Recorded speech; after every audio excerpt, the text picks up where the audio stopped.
actually holding the information about the image. So I heard trap. I heard electrons. Okay, so can you expand on that? What do you mean by that? The barium, I can't even say it. Barium. Fluoride. The European activated barium fluorohalide? Yeah, what you said.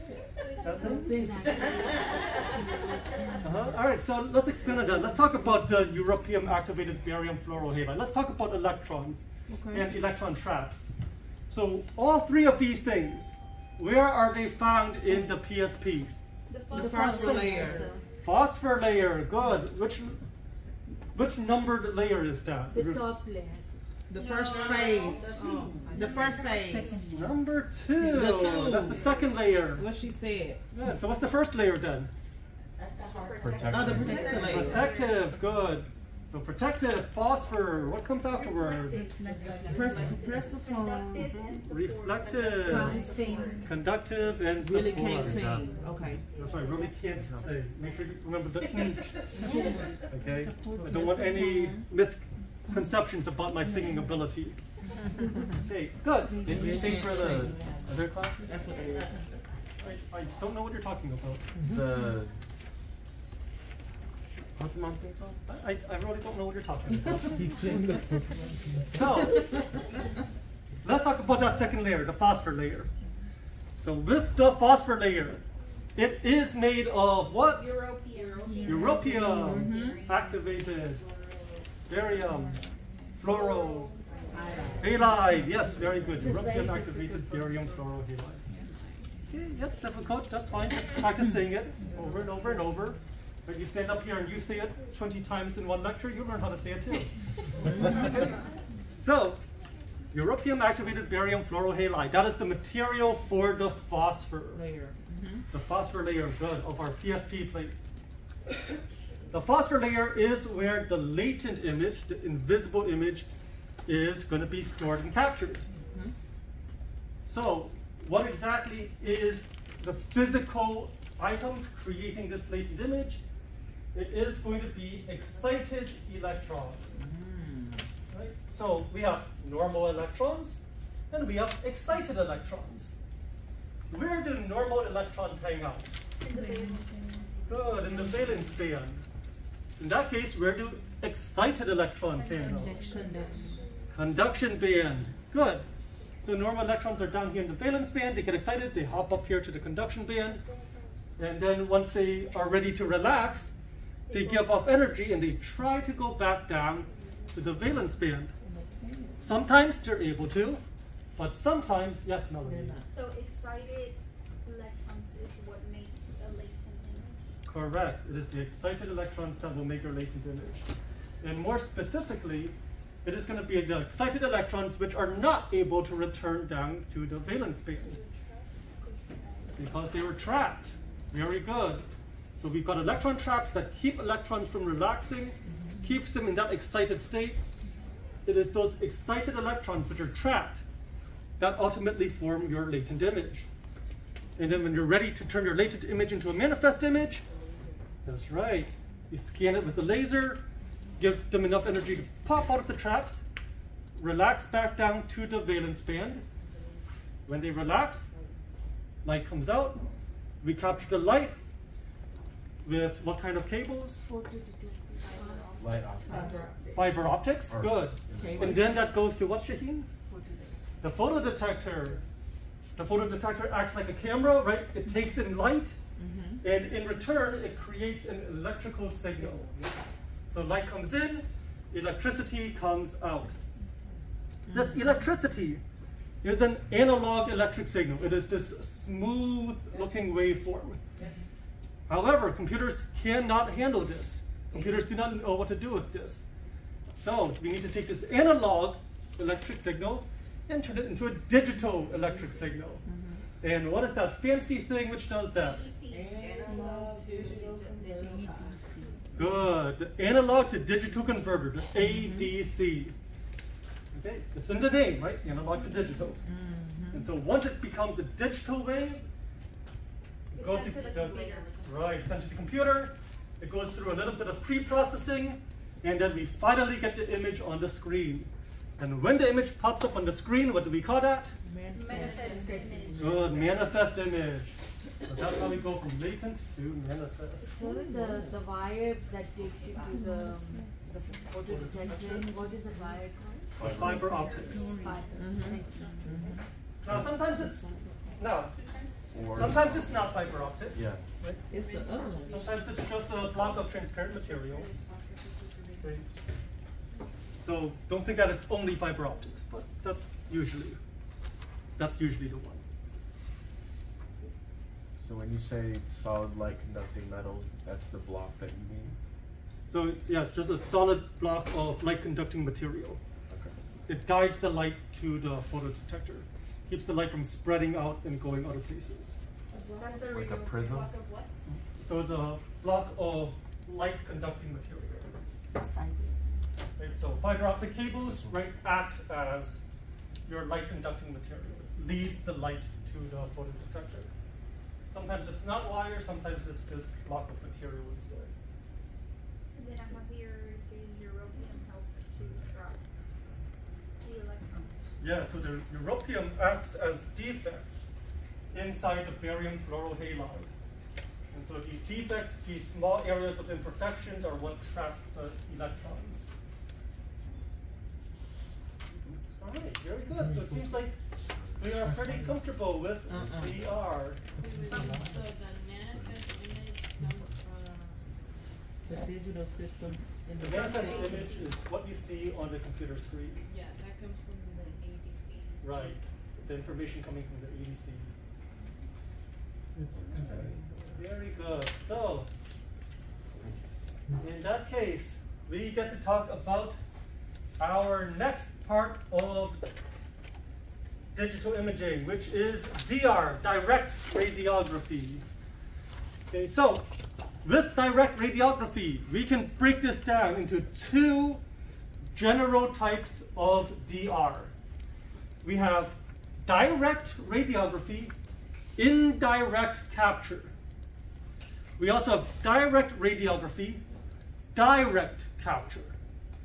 So for DR, it can be indirect capture or it can be direct capture. And the difference between these two, the reason why it's called indirect or direct, is it tells you what happens to the X-rays. The end result is that we need an electric signal to go to the computer, correct? Does everyone agree that the end result is electric signal goes to computer, gives us the image? Yes. Does everyone agree that the very beginning is X-rays reaching the IR? Yes, sir. Yeah. So direct means you go straight from the X-rays into an electric signal. That's direct. X-rays get turned into an electric signal. Indirect means that you take the X-rays, you first turn them into light, and then the light gets turned into an electric signal. There's this intermediate step of light. So it's not directly from X-rays to electric signal, it's indirect. X-rays, light, electric signal. Does that make sense? So the only difference is one is indirect is just light and then into electric. The medium is not. Okay, so direct, X-rays go straight into electric signal. Indirect, X-rays make a detour, first turn into light, and then turn into an electric signal. This part here is what makes it indirect. The fact that we first turn it into light. Okay? So direct, we go straight from the beginning goal to the end goal. We go straight from X-rays to our electric signal. Indirect, we make the detour, X-rays, take the scenic path, first turn into light, and then we go back and turn the light into an electric signal. Why do we do this? It's because originally we didn't have a way to turn X-rays straight into an electric signal. So indirect is going to be kind of the earlier method, direct is the more recent method. Okay. Hold you don't need to worry about dates or times or anything like that. Right? I'm not going to ask you, well, which of these was developed first, which of these was developed last. Right? The main thing I want you to know, though, is this path. Are we going from X-rays to an electric signal, or are we going X-rays light electric signal? And so we're going to start by talking about indirect capture. X-rays to light, light to signal. We're going to start with this. Yes, Emily. Do direct radiography and digital radiography, they have the same thing? Right, so DR can be used interchangeably between the two. I've heard it as direct radiography. I've also heard people use DR as digital radiography. Even though CR is also digital radiography, right? So that makes things confusing. Right? So in this case, I do try and use DR as direct radiography to keep things a bit more straight that way. But then, of course, that runs into a problem where we have direct, indirect, and we have direct, direct. Okay, so things are going to be confusing no matter what. I can't help you, Jim. You just, that's how they named it, okay? I wasn't involved. If I was on the planning committee for these names, things would be much different, okay? Trust me. What would they be? Much more. It'd be more difficult. Very. The Wilson lateral. No, that's too easy. Actually, that's a great question. I said all that, but I'm actually not sure what I would rename these. Okay. Also, just real quick, with something like indirect capture or direct capture, you may not have that removable cassette anymore. Right? Sometimes the bucky itself will act as the IR, and there's nothing for you to take out or put in. Right? It just is a built-in receptor. Okay, and you've seen this in places like LBJ or BedTalk, where some of the machines don't have a cassette anymore. Right? You just line up the tube to the bucky, you shoot, and that's all you have to do. So, let's begin by talking about indirect capture. And for this, we need to keep in mind that, once again, there are two major methods to do indirect capture. Indirect capture can be done through the CCD-CMOS technique, or it can be done through the TFT technique. So there's CCD/CMOS, and then there is TFT, thin film transistor. Team Fortress 2? No, not Team Fortress 2, that's TF2, not TFT. Who said TSRT? No, not TSRT either. That's, Oh, I thought somebody said that's where we're going to be going in a few months. But yeah, don't confuse these abbreviations. So, we're going to start with CCDs, charge-coupled devices. And so, what happens is that we have an X-ray scintillator, we have optics, and we've got an array of these charge-coupled devices. The X-rays will come in, and they interact with our scintillator. The scintillator turns these X-rays into light. The light gets captured by the optics and gets sent to the CCD. The CCD acts like a photodetector, turns the light into an electric signal. Electric signal is analog, so it goes to the ADC. ADC turns it into a digital signal, and the digital signal goes to the computer. Okay, so that is the path of creation for indirect capture DR using a CCD. So now let's go over this in a bit more detail. Okay, first of all, here's our diagram. Okay? X-rays come in, we've got our scintillator, light comes out, we've got our optics. Optics send this to the CCD array sends this to the ADC, and the ADC sends this to the computer. But first, what is a scintillator? So, if you've been doing your note cards, right, what is a scintillator? Material that emits light into high energy radiation into visible light. All right. It was a bit blurry there at the end, but I think I understood. Yeah, you got it. So, what I'm hearing is that there's this material which emits light when it's exposed to some sort of radiation. Is that about correct? High energy. Yes. High energy radiation, good. So that's right, high energy radiation such as X-rays. So X-rays come in, light comes out. That is a scintillator. So scintillators are commonly made of two materials. The old material was barium fluorohalide or barium or gadolinium oxysulfide. That one as well. So phosphors, right? Phosphors can act as scintillators, like we saw our europium activated barium fluorohalide. Also in the book, it mentions gadolinium oxysulfide as an old school scintillator. Nowadays, the more common material for the scintillator is cesium iodide, CSI. CS for cesium, I for iodine, CSI. Okay, not what you're thinking, right? I know. You've got CSI Miami with Horatio and the sunglasses, right?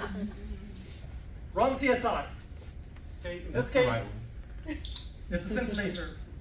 Okay, right? Sunglasses block light, but in this case, this creates light. Now, cesium iodide is what we call hygroscopic. This is just a very, very fancy word. That means it absorbs water really well. And so we don't want it to absorb water. We want to keep it dry. So we have to hermetically seal our hygroscopic cesium iodide. Hermetically sealed just means airtight. Thank you. So, okay, don't freak out over these vocabulary words, right? The simple definition here is just it needs to be sealed airtight so it doesn't absorb moisture. That's all it is. Right? You can't use those pellets that you see in your salt containers that are like do not eat, right? Those desiccating pellets, right? That doesn't work. Not good enough.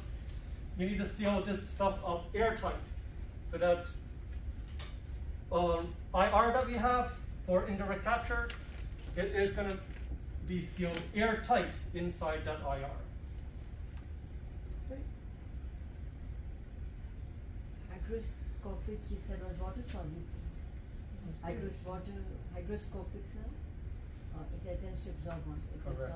It absorbs moisture. It absorbs water. Okay, so once again, what is our scintillator made out of?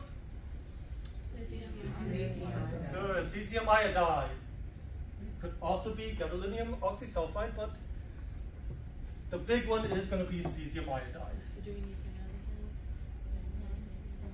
to know No, it's in your book. Okay, what is the abbreviation for cesium iodide? CSI. CSI, good. I like that. CSI. If one of you have good Photoshop skills, if you'd like to make me a CSI parody, but with cesium iodide instead, you're free to do so. The C small. I'll make sure to credit you. CSI. Big C, small s, big I. He said CSI. photoshopping though, Big that's C, you. small s. Gadolinium oxysulfide.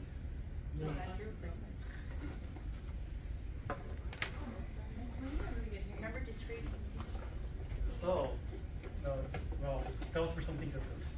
And all of those are phosphorus? What is that? All of the gadolinium and the cesium iodide, are So- all of those phosphorus? So they are scintillators, Okay. and scintillators may also be phosphorus. Right. So phosphors are, yes, so the scintillators may be phosphors. Right, scintillators are specifically going to be for high energy radiation like X-rays. Go back one.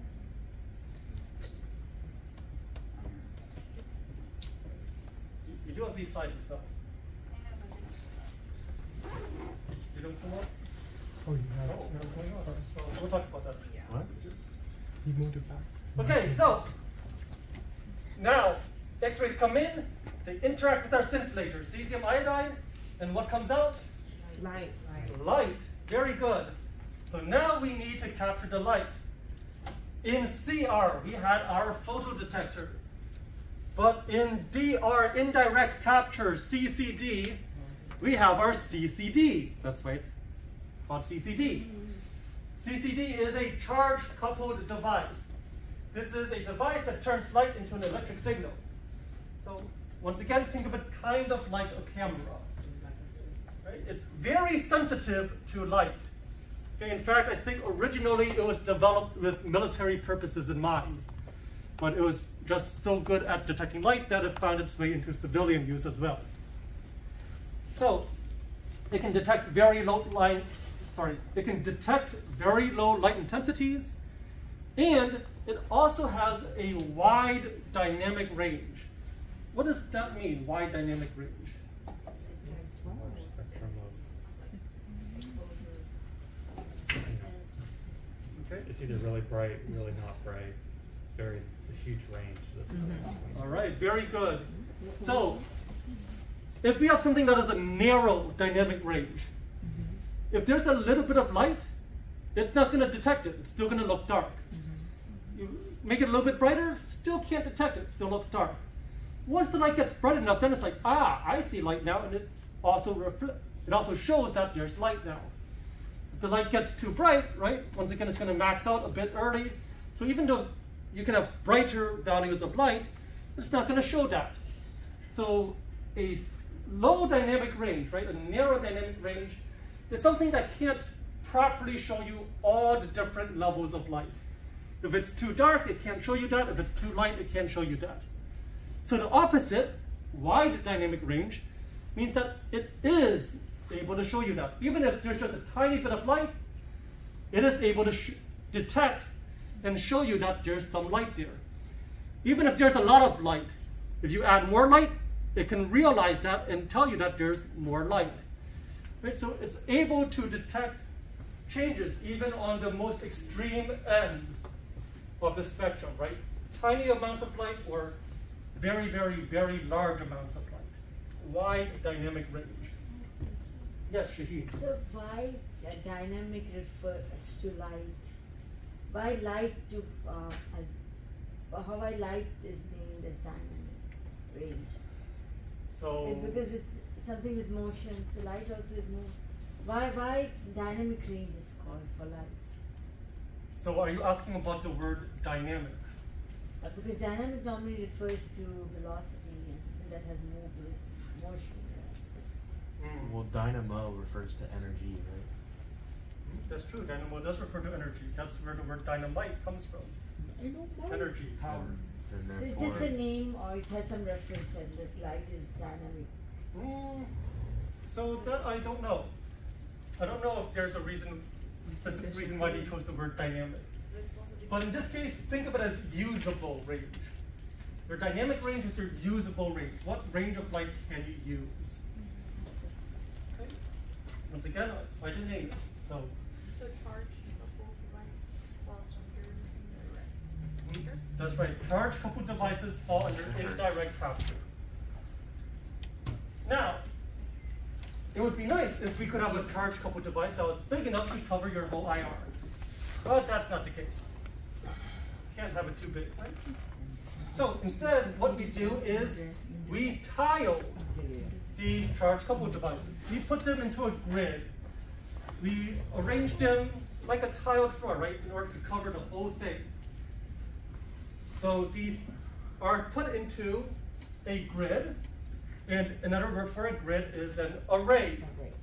So we have an array of charged coupled devices.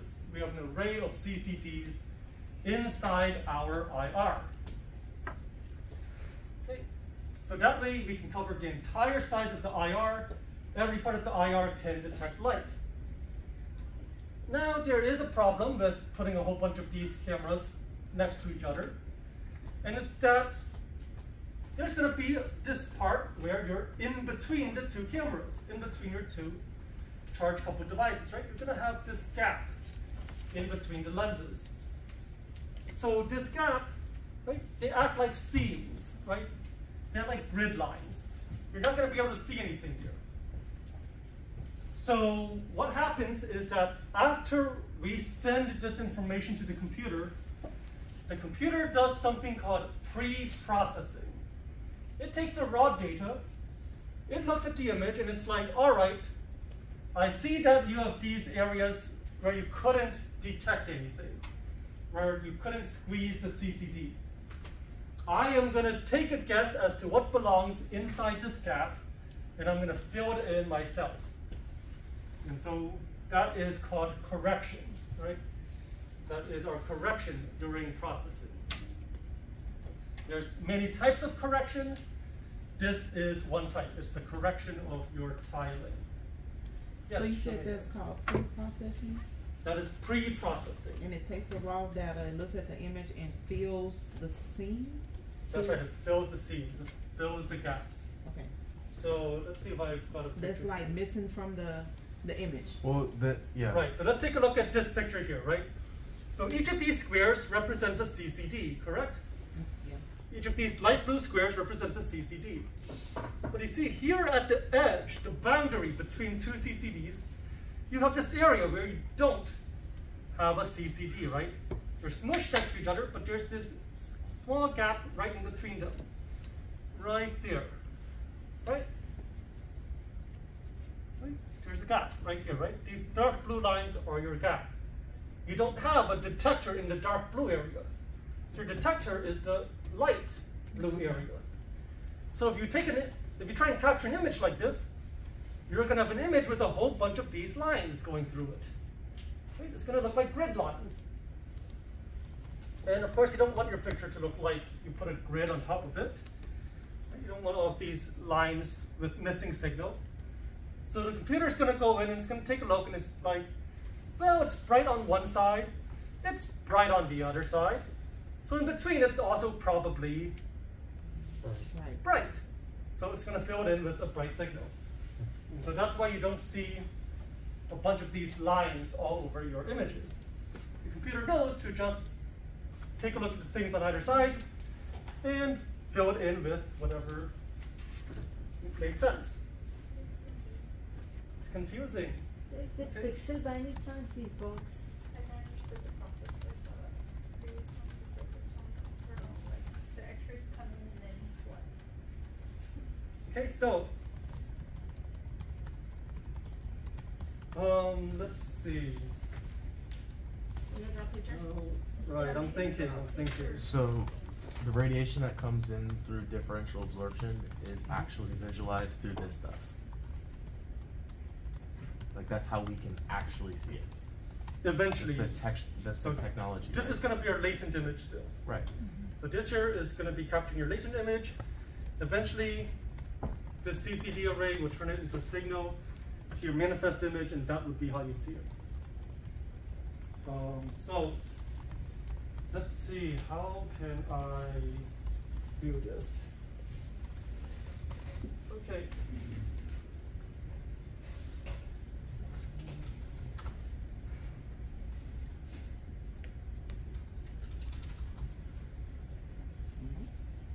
Is this inside the IR? Yes, this is all inside the IR. What do we call this? Alright, let me. Oh, it's just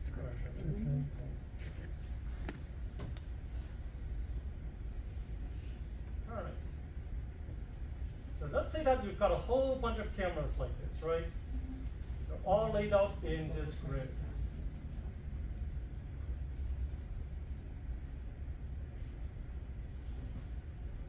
So what do we call this kind of grid? What's the other word for grid? Array. An array. Very good.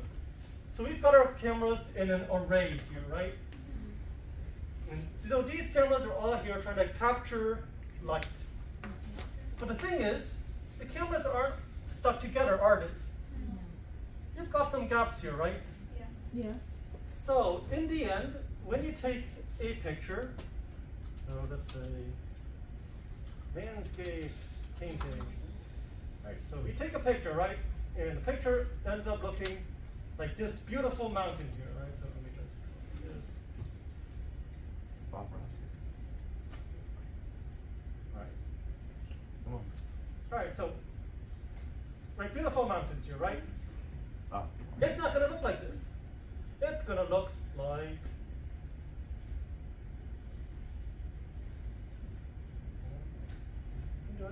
to the computer. It's gonna look like this. Whoa. So it's gonna look like this.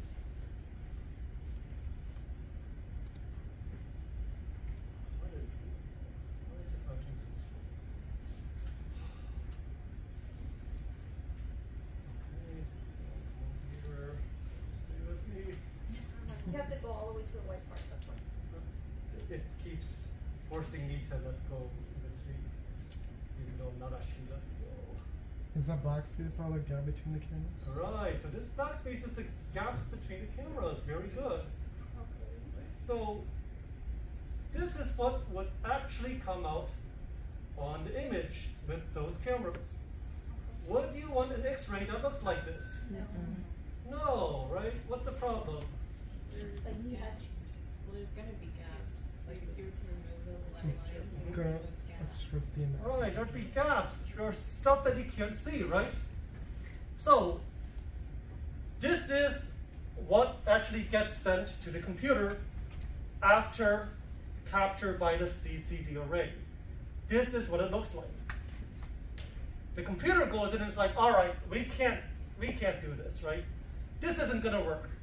We need to fill in these gaps. So the computer is gonna go in, right? It's gonna zoom, it's gonna go in. And it's gonna be like, all right, I'm gonna look at the colors over here. Ooh, that's spatial resolution. I'm gonna look at the colors over here. All right, so should look something like that. I'm gonna look at the colors over here. All right, should look something like that. And You got your I'm two gonna bits of- throw them together, right? And now That actually looks great. we've Yeah. closed up the gap. Very good. Hey, Right. on the side, Mr. Phung So edits it's a like pretty Instagram good models pictures. estimation, right? It's not They're only exactly plastics. what was there, Using but it looks like a pretty good Photoshop. guess. Doesn't look like anything's too out of the ordinary, right? Right. So that would be what the computer is doing. Right? You've got your CCD array, you've got your tiles, but you have spaces in between your tiles. Okay, so the array of CCD arrays, right? This is called tiling. Right? This is called tiling, making an array of the CCDs. But we have the spaces, we have the seams in between the CCDs. And so we correct those seams, we correct the gaps by filling in those gaps during pre-processing. And this all happens automatically. I know I say we do this, right? But actually the computer is doing all of this automatically without any input from you. By the time the image shows up on the computer, all of this has already happened. Yes, Charo, you had a question? You answered it. Okay. I was gonna ask, that's, all that's being done before the manifest image is Correct. produced. Correct. All of this happens before the manifest image. So I have a question. Yeah, sure. You. So has this got anything to do with the squares of the pixels that, has this got anything to do with that? Mm-hmm. So,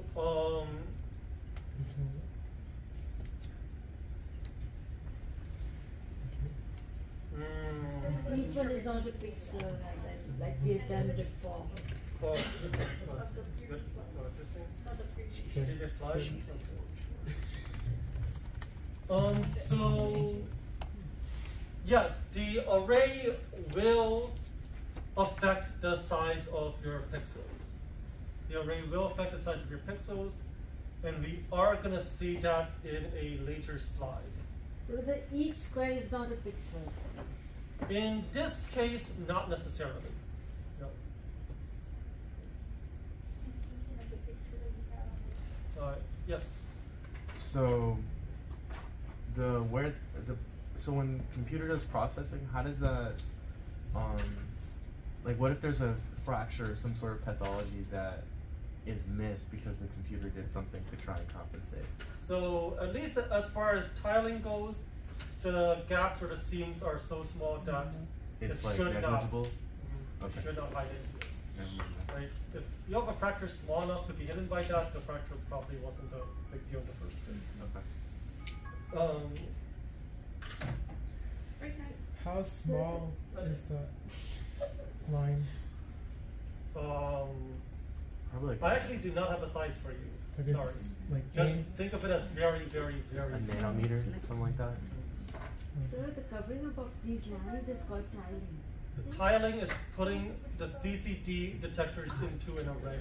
The squares. Right, the squares. The squares can only be so big, can't get any bigger than this. No, it's just So you need lots of big Yeah. squares. That is So tiling. that is I tiling. can get a compound. What is tiling again? Tiling is taking your small CCDs and putting them into a big grid. Just like if you think of your floor, right? A single floor tile will not cover your entire kitchen. You need a lot of floor tiles to cover your kitchen. Each of those squares, each of those tiles would be one CCD array. In between those floor tiles, they're not perfectly flush against each other, right? Sometimes you have like the grout in between them, right? Or at the very least, you have a thin line in between those floor tiles. Those are going to be the seams, right? Even if you look at These. something like this, right? This wooden floor here, you can see that there are seams in this floor, right? Yeah. No matter how tight they try to squeeze these floor tiles together, you still have seams. Those seams are the areas where you will be missing signal. So in those cases, the computer just does processing, pre-processing, to fill in that missing information. Why would you call it pre and not post for post? Yeah, because it will be afterwards. That's a great question, and we're going to talk about that more in part 2 of chapter 10. But to answer your question, it all depends on when you see the image. If all of this processing takes place before the image ever pops up on the screen, that is pre-processing. If it's something that you do to the image after it pops up on the screen, that is post-processing. In fact, we have discussed a type of post-processing before. Leveling. What else? Windowing. What else? Collimation. Post-collimation. Collimation on the computer screen instead of physically with the collimator. Don't do post-collimation. Annotating. And most importantly, annotating.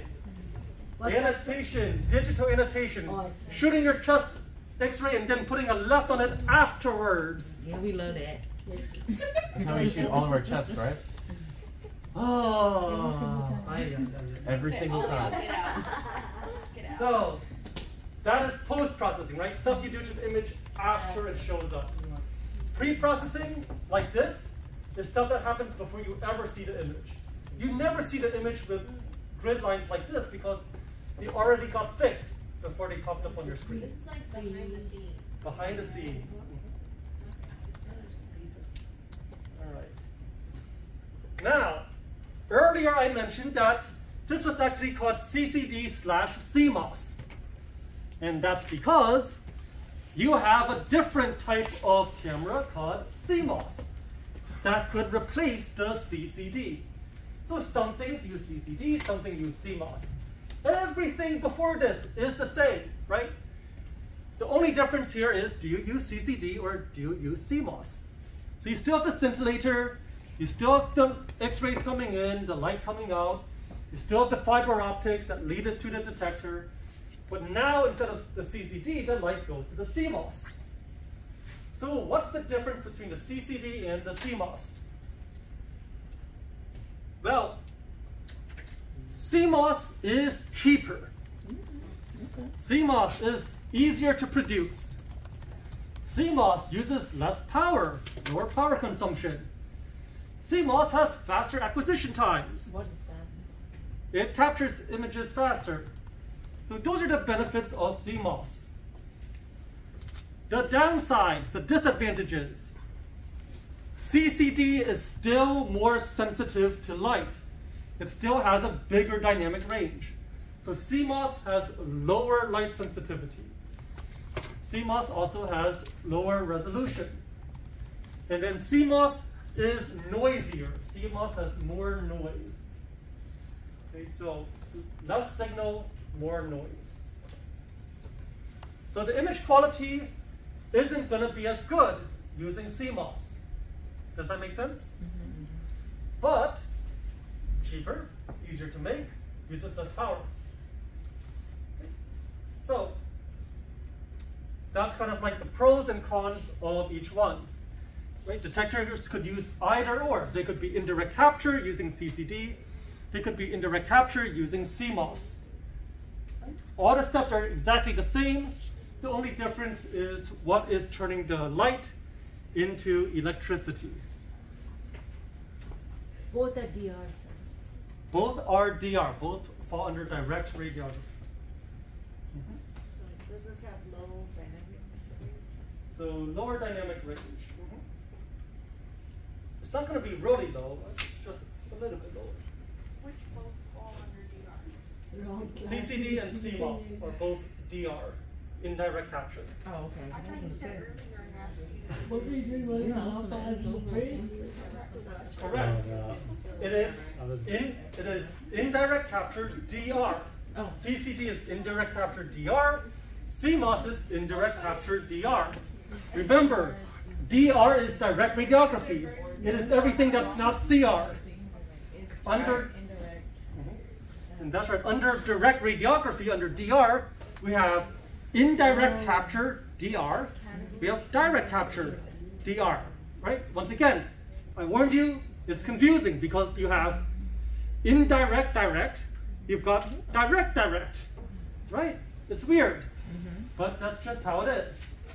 So you have indirect DR, you have direct DR. So far, all we have talked about is indirect DR. And we've really only gotten halfway through indirect DR at that. Because, Thin film transition.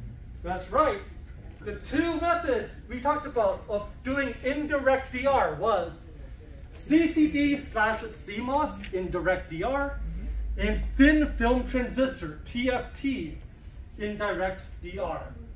So this was CCD and CMOS. Once again, X-rays come in, scintillator made of cesium iodide. Light comes out. Fiber optics brings the light to some sort of detector. It could be CCD, it could be CMOS. Either way, the detector, CCD or CMOS, will turn that light into an electric signal. The electric signal is analog, so it goes to the ADC. The ADC outputs a, what kind of signal? Continuous. Analog to. Non-analog. ADC, analog to Continuous. sorry. digital. Digital signal. And the digital signal goes to the computer and we get our manifest image. Right? Analog is continuous, digital is Discrete. Discrete. discrete. So CCD is a detector? So the CCD is a type of detector. Detects light and turns it into electricity. Same thing for CMOS. Detects light, turns it into electricity. Right, so once again, here is your summary. We've got our X-rays converted to visible light. Light goes to our detector array, right? It could be CCD, it could be CMOS, doesn't matter. Light gets turned into an electrical signal. That signal gets turned into a digital signal, and then that gets sent to the computer. Okay, any questions? So CMOS is still indirect. Correct. Indirect, direct radiography. So CCD and CMOS are fast but small. What do you mean by small? What do you mean by when you're saying CCD, CMOS are fast but small? They're fast. It happens fast, right? But they're small. They're small sized, I guess. But like those squares are small, sir. The squares are small, yes. And they can't get big. You can't make them any bigger. They have a maximum size. Okay. Well, No? funny. You can put us. No, Okay. Right now it is about 1:20. So if I could have everyone stand up, please. Mr. Phung, I'm sorry, dude. I don't know if I You can can. do it. I believe you can We do it. already went to the gym. If you're